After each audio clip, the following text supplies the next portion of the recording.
Radical. My apologies for the delay of this flea market stories. I will leave a link at the outro to the last installment so, you can catch up if you'd like to follow along with my voyage on becoming a flea marketer. Things did not go so well as far as sales. Now, this is my first experience, me and a friend of mine, this is our first experience going to a flea market, selling at a flea market. And this happened to be one of the worst locations. I was talking about how this happened to be one of the worst locations, and there was hardly anybody there. And we paid what was it, $8? Not a whole lot, but we didn't even make $8. We winded up making, I think, $5. Two sales, two things, $2.50 each. And I had a spread of stuff. I had a lot of stuff there, but like I said, if there's no people there, then, you can have the nicest prices on some really choice stuff, but, people are not going to be interested.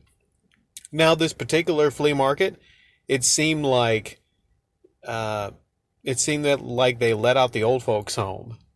And part of the reason probably why I didn't sell anything, I think I sold a game. See, it's been a month ago, so I got to keep up on these flea market stories. I think I sold one game, I can't remember what it was, and I sold one stuffed animal. And there's three. The biggest thing about the flea market stories actually will probably come down to the characters, the people, the customers, the fellow sellers that you talk to. And this is probably going to come down to three customers. The next installment might be talking about maybe some of the fellow sellers, but might not be a whole lot of meat on those bones particularly. But I want to focus on three customers. One was a older customer, not elderly, but she was one of my sales. She came by and she looked at all these stuffed animals. And she bought this one stuffed animal that kind of looked like Eeyore from, what's that Winnie the Pooh. Hello, Christopher Robin. The bear, right? Was that the Winnie the Pooh or Tigger? Yeah. That one right there. But, yeah, she bought that. And it was a heartwarming story that she told me. Really tugged at the heartstrings. She said that her mother was in a hospital, not doing so well. Mother in the hospital. It might have been mother, might have been aunt, not sure. But one of her relatives was in the hospital, not doing so well, and she was looking for something to lift her spirits a bit. And she told me how Winnie the Pooh was one of her favorite shows growing up, and how her favorite character was the Eeyore, which was the donkey. I'm not sure. But she just lit up when she saw that, and she was like, I would love to buy this. How much? Now, I would probably have charged a little bit more for it, but, I think I was like, $2.50, $2.50. And it's just that moment of connection where I realized that, little things like selling something to somebody can actually, change somebody's life in that. So I was really happy about that sale. And I was leaving, and me and my friend, we were, somewhat complaining about how, we didn't even make the money back for the time spent and the money put down, which is $8, and we made back $5. But I said to him, you know what? It was kind of worth it for that moment. It was kind of worth it, The next, there's two. I don't know how I'm going to squeeze these both here, because I could go really long in discussing these two customers in detail.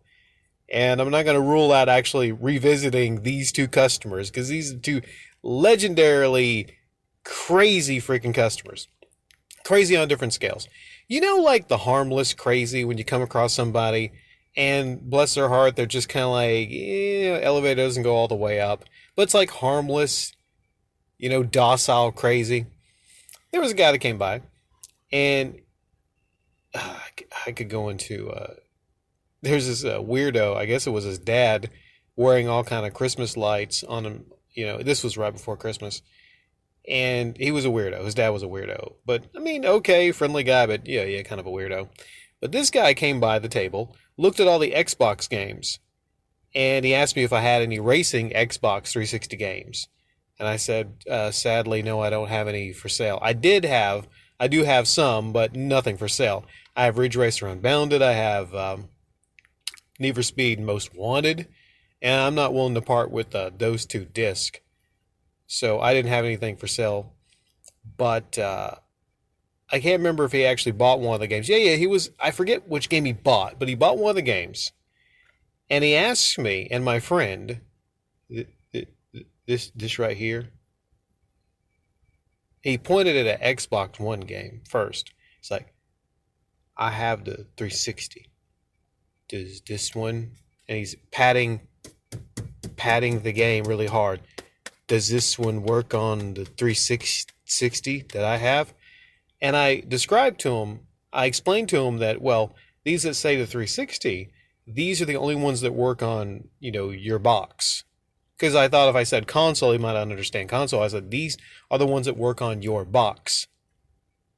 And, he seemed like he understood, because the Xbox One cases are green.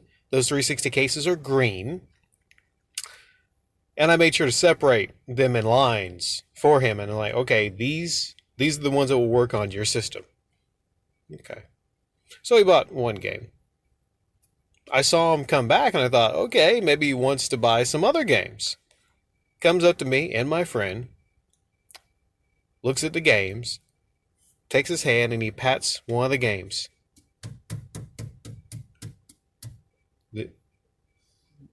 This game right here. Would this work on the my Xbox, the 360? We talk about radical rewind here. Bless the guy's heart. Poor guy. He has some kind of a condition, I guess, where he maybe repeats things or he gets stuck in an endless loop at times, I suppose. I don't know the medical term. But I kindly explained to him again the same thing. And he did not come back a third time. He was a person also I gave a deal on one of the games. $250. But it was a loose game. I forget what it was. It wasn't in a case. See, I zoomed through that. I could probably, there's a little bit more to that, but I zoomed through that to get to this last person. Crazy guy. I don't know the other guy was Xbox 360 guy, but this is crazy guy. Legitimately psychotic guy. Let's see what I could recall from this conversation. I tried to forget a lot. I tried to zone this guy out. This was when we was closing up because it started raining. It started raining pretty bad, and we decided to close up at this point. This guy came by the table. He was very quiet, seemed very peaceful, seemed very serene. And this is difficult. I should have done this a month ago when it actually freaking happened. A month or half ago. But what stuck out to me was, I think the conversation came into hunting books, right? Because I had some hunting books for sale. And he went through the hunting books and he said something about, the legalities of hunting and how he wasn't talking about deer. I thought he was talking about deers. The story alluded to him, and again, my apologies. I hate that I cannot remember the whole thing. But what struck out to me was this guy legitimately, he kept his composure. He wasn't joking. He talked about how he killed some black ones on top of a hill. He wasn't talking about deers. Basically, essentially, what happened, to sum it up, was he shot some black dudes and he killed some black guys. And apparently, he didn't get in a whole lot of trouble because of the laws and the legalities of hunting season or something like that, which I find it incredibly hard to believe.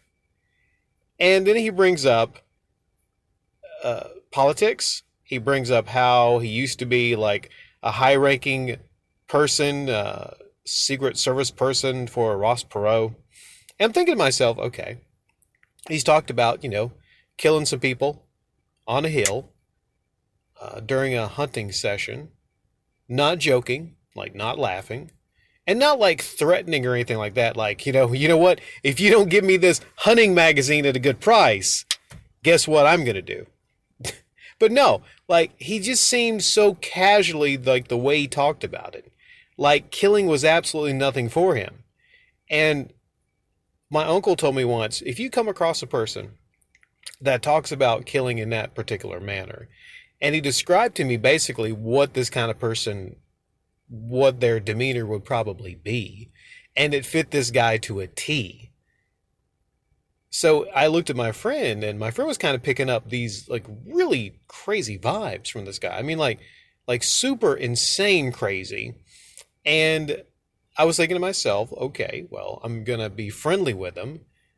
I think he might have been like packing. I'm not sure. I know he had a big knife on him. He's an older fella, but like the kind of like older fella you see where you're like, that old fella seems very, very capable. And it is possible, it's truly possible he could have been BSing. Like he could have been BSing. But I don't see any reason for him in that moment to actually go into great detail in, just conversation from this to that to this to that. But it could have been BSing. I'm usually good at picking up BS and vibes from people when they're BSing. Either he had convinced himself that he was a high ranking individual on the security detail of one Ross Perot, and he had actually like killed some black guys while hunting. Either he had seen movies, convinced himself of that, and he's crazy that way, or he's just crazy in the good old fashioned different way. No. It gets better though. It gets better. So the next flea market stories, things actually take a turn for the positive. I might zoom ahead and get to maybe one story and then another story that just happened yesterday, and then I'll be all caught up on flea market stories.